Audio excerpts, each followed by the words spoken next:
Hey there, Brandon here from ThirstGym.com, and today we're talking about an exercise called the half kneeling kettlebell around the world. All right, for this exercise, you are going to want a kettlebell.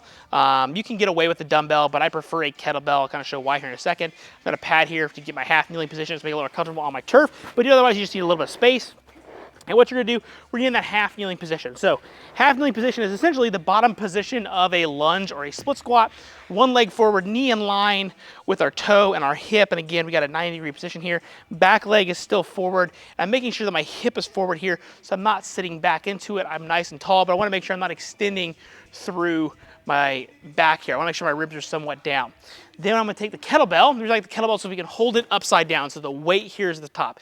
If you have a dumbbell, you're just going to hold the dumbbell by the edges of the dumbbell to do the exercise. So you'll get a lot of similar benefits. The kettlebell just makes it a little bit more challenging because of the way the load is distributed, but not really that big of a deal. So we're going to hold the kettlebell here, and then we're going to go around our head, stop, and then the other direction.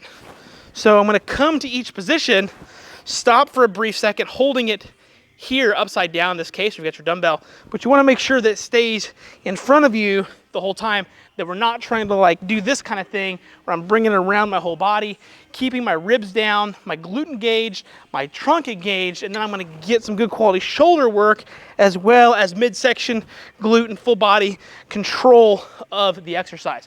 Now, because we're in a half kneeling position, it really doesn't matter which way you go. You can obviously switch your legs up between your sets. That's also up to you. You can just focus on one leg down for a while.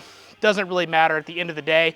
If you have one hip flexor that's a little bit tighter, you might actually make sure that's your down stance leg. In case it's my left, I prefer to have my left leg down. If I'm going to pick just one leg to focus on, if I've got an odd amount of sets, this is the one that's down.